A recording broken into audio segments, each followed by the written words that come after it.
What is up, you guys? It's the Fallout What If here, and today I'm going to do the What If Deku was the God of War.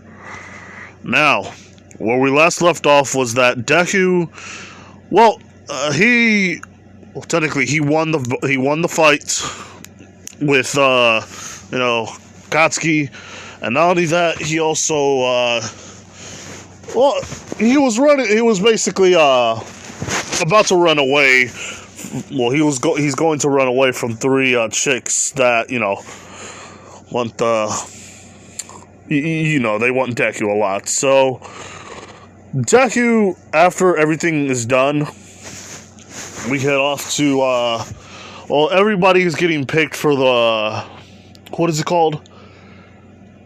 I forgot, but they're getting picked for their internships. So, while that was happening, they do hear some bad news.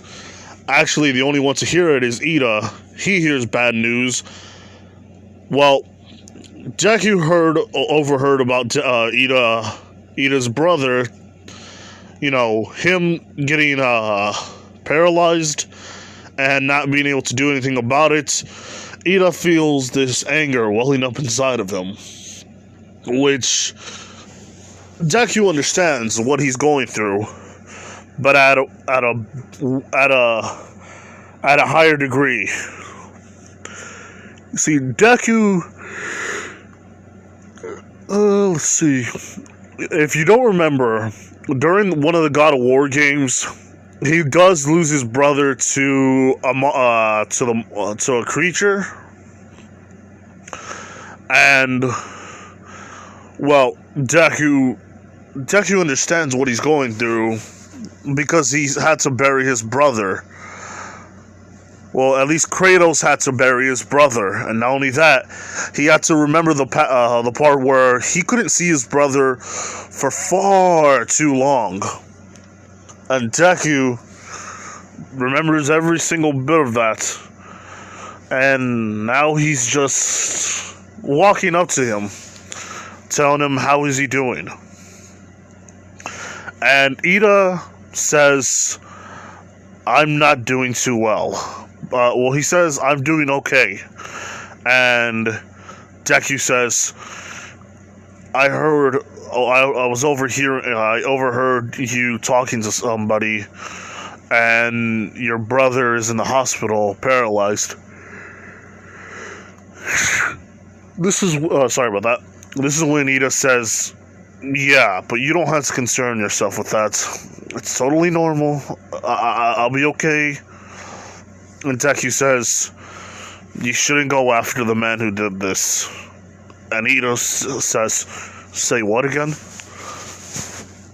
"I don't think you should go after whoever did this to your brother." This is when Ida says, "You don't understand." And Deku says, "Look, whether I understand or not isn't the point." And Ida says, my brother lost his ability to walk." And Deku says, "All right, I get it.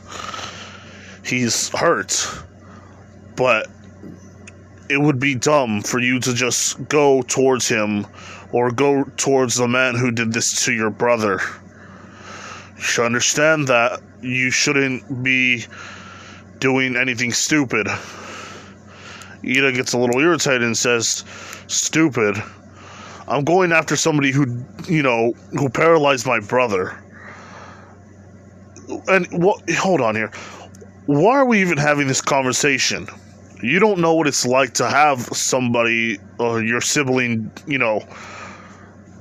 technically paralyzed.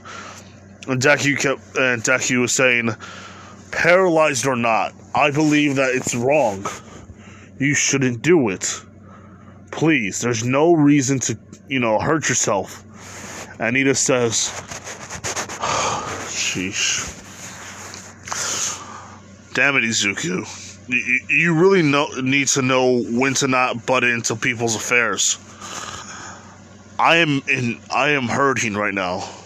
And Deku says, "I know, but whether you like it or not, I'm going to stop you."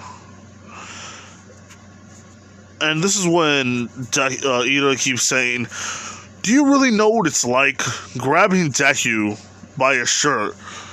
And Deku understands his pain. But this is when he says, you don't know what it's like, so you shouldn't talk at all. And Deku just got fed up, grabbing him, technically moving his arms away from him, and grabbing him on his shirt, saying, I know what it's like to lose somebody. But the fact is, you already have somebody with you still. My brother died a long time ago. He was taken, and when I found him, we had a big fight because he thought I abandoned him. And after all that happened, he died an hour later after we fought someone. And this is when he technically kept spilling a lot of beans right here. And Deku was pissed off.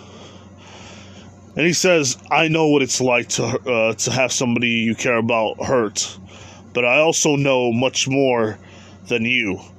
I experienced my brother's death. I've experienced losing my brother. And not only that, I experienced having to bury my own brother.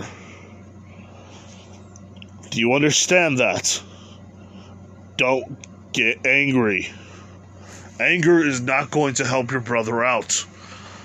Calming your mind and just thinking about it could save your life. And he pushes Ida away. And Ida never knew about this, which makes him think. Sorry about that. It makes him think. I think I went too far with him. And Deku basically is walking back. Well, technically walking home. And he talks to some of the students. Or not the students. He talks to freaking what's his face? Bakugo. And Bakugo says he's going to, run towards his brother, right? Run towards his brother. Yeah. I mean, not run towards his brother. He's going to fight Stain, isn't he? And Deku says yes. And this is when Deku just walks with Toga and says, Toga, I need you to help me out. Your sibling, technically our sister's gonna go to another hero, and you and I are going to the Endeavor Agency.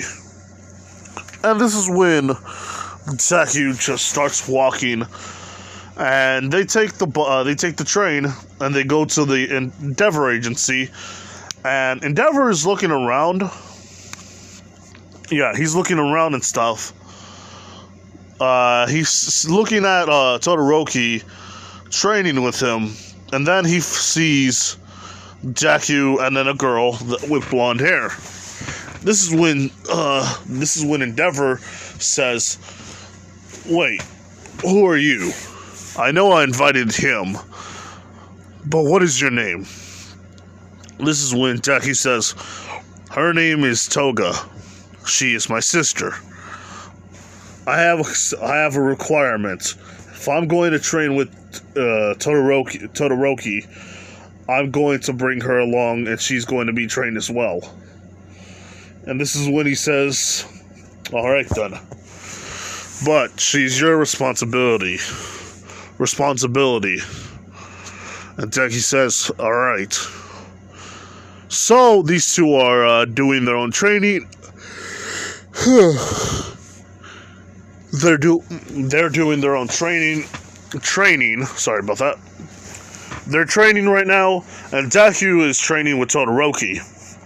While that's happening, Deku is giving her some of her blood, so that way, some of his blood, so that way she can actually get more agile and train more with fighting and all that stuff. So Toga is doing her own thing right now, And Deku is pretty much just, using his full power, just attacking and destroying the ice around him, while taking hits from the fire side of Todoroki. Not only that, Todoroki is actually getting used to Deku's swing, or Deku's axe, but he's pretty much losing due to the fact that Deku is using the lion gauntlets, and pretty much destroying them every time Todoroki uses ice. So these two are, going fairly well with each other, and Deku just decides to use his Spartan Rage, which basically makes him just destroy the ice around him while getting stronger as well. And he grabs a chunk of ice and throws it at Todoroki, causing him to shoot out more of his ice around him. And while this is happening, Endeavor says, "Alright, that's enough. You three, come with me. We're going to be doing we're going to be doing field training. I'm going to show you the ropes, and I'm going to show you how to do this." Now, Deku goes and, let's see. Oh yeah, Deku sneaks off while Endeavor was talking to Todoroki, because he's right now getting more excited at the fact that he's using his fire more. And while this is happening, Deku finds Ida. He finds Ida, and not only that, he sees Stain fighting them. And Deku just starts running and catching up to Ida, but he's not there yet. So he knows where he's at, but now he has to go as fast as he can. Toga is already actually very agile, so she's catching up with Deku very soon. And Deku sees Ida about to get stabbed. This is when he does a freaking clothesline towards freaking Stain's, he does it to Stain's chest, causing Stain to flip around and actually hit the floor. And then once he gets up, he says, "Oh, who is this?" And Deku says, "My name is Izuku. Pleased to meet you." And he starts raising his fist up, and he says, "You must be the infamous Stain, am I correct?" Stain says yes. And Deku says, "Well, I can't let you kill him." And this is when Stain says, "Why not? He is a false hero." This is when Deku says, "He's not even a hero yet. He's basically a student. But I don't know. I should have been the one that basically got him on the ground." This is when Ida hears this and he says, "Wait, what? Izuku, how could you?" And Deku smacks him in the head, saying, "I told you not to go and try to hunt this guy alone. At the very least, don't even try to attempt it. You technically lost as a result of you not listening. When I tell you something like this, it means that you were never going to beat him in the first place. And if I weren't here, which technically I'm going to have to go to my other to a hero for this, you have to be the one that thinks about this kind of stuff. Oh yeah, if I wasn't here, you would have been dead. So shut it. And as for you," Stain just starts looking at him and says, "Wait, you're going to actually defend this guy after all the stuff he's pulled?" And Deku gets upset with him and says, "You hurt his brother. You have no right to talk either. You talk about false heroes. Well, these people haven't done so much bad stuff. Sure, they're famous, but every hero gets famous every now and then. When they do something good, they feel good. When they do something bad, they should feel bad. Just because they don't line up with your ideologies doesn't make them bad people. And this is when Stain says, are you just like him? Somebody who would just rather bask in the glory than just save people because it's actually what it needs to be. Sorry about that. Would you rather save people for money or because it's the right thing to do? Deku says, if it benefits me as well, I guess. And Stain says, what a terrible ideology. Do you think that saving people for money is a good thing? Deku says, no, I don't. Then why do you do it? And Deku says, because I want to. And because it's my thing.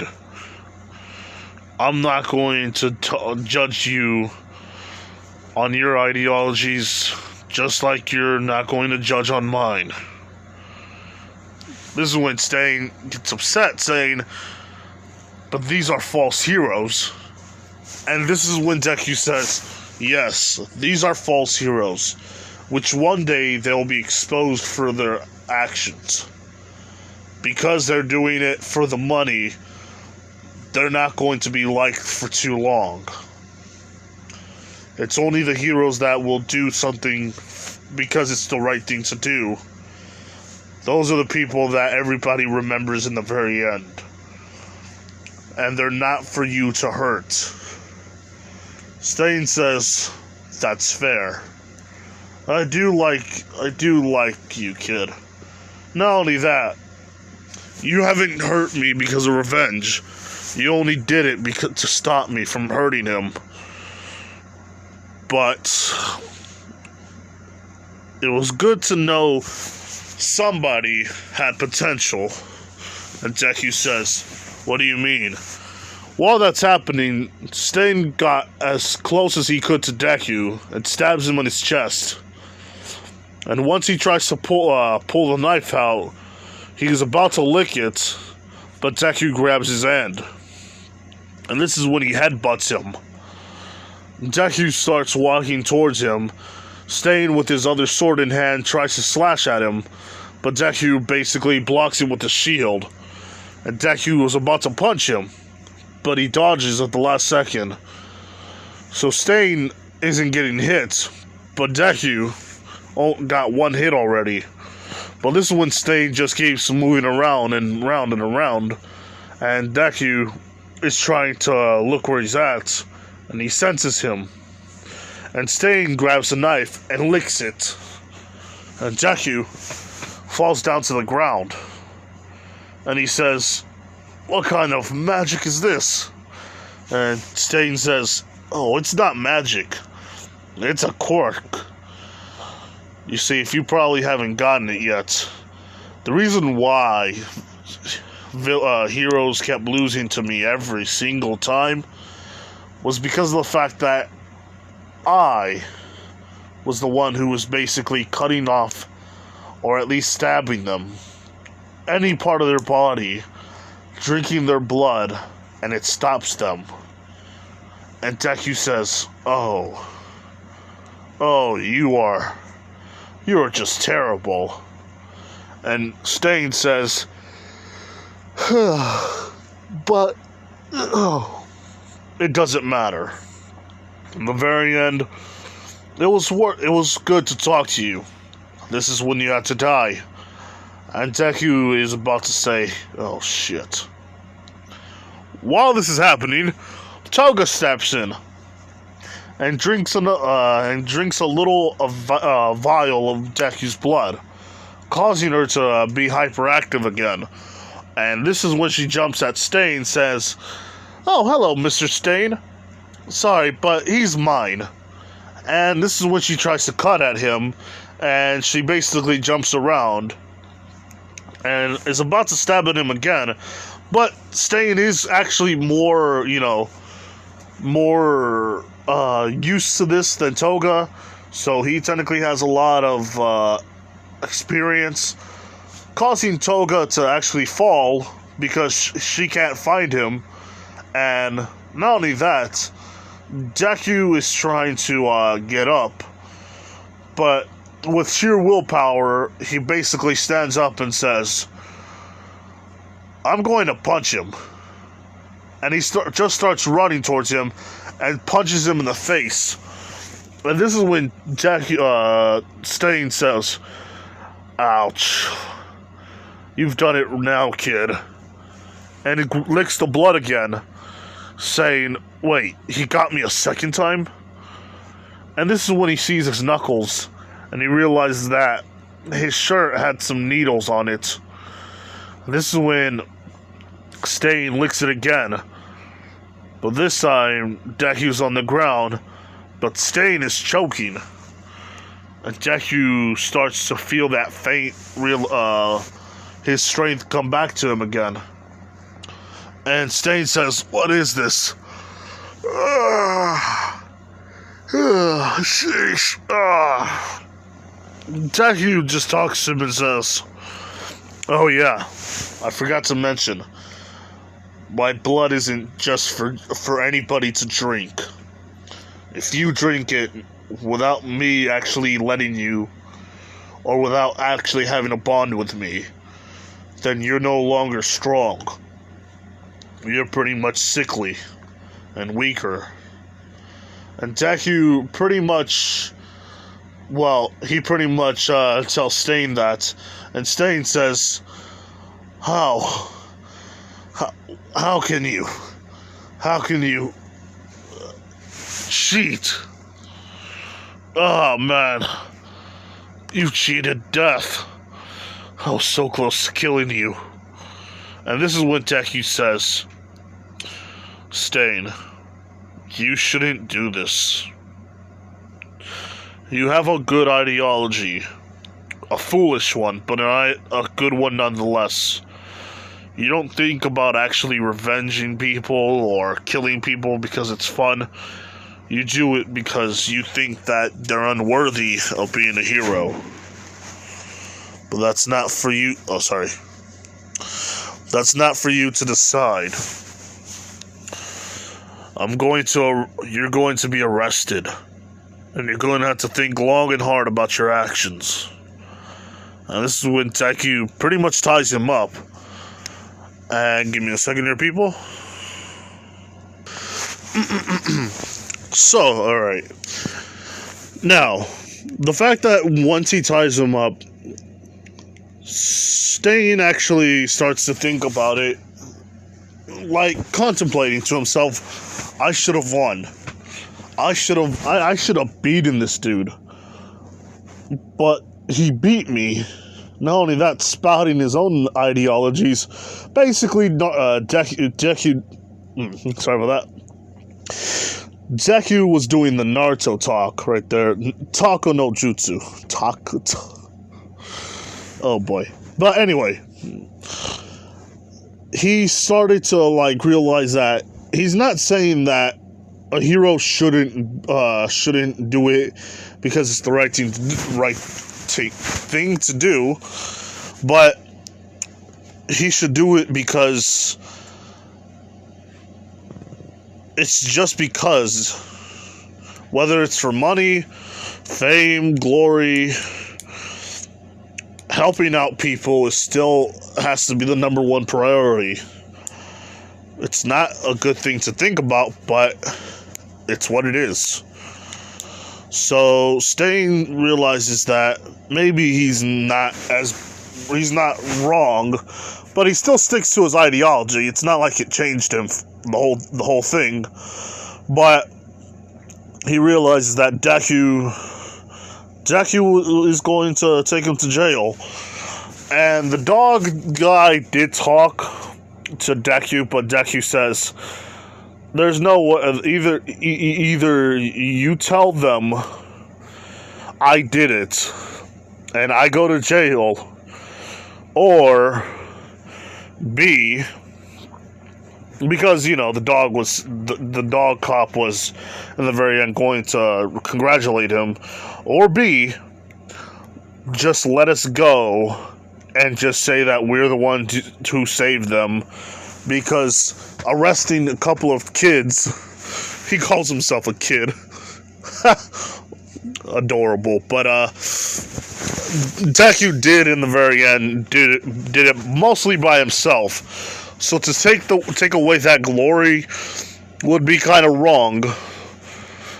And while that was happening, Deku did in the very end give something to Ida to give to his brother, and his brother is now able to walk, which was a green stone that he had to crush in front of his brother. So yeah, so Tensai basically, well, he won. No, he didn't win.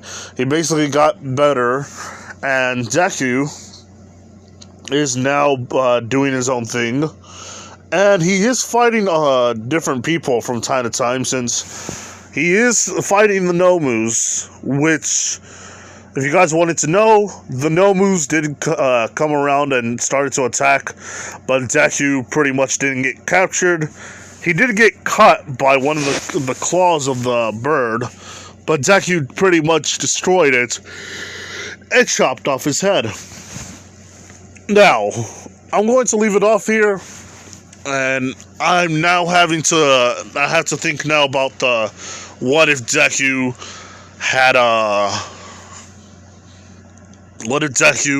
was the reincarnation of Naruto. If you guys like this, like, comment, do subscribe to the channel here, people. This has been the Fallout Woody Figure. Bye.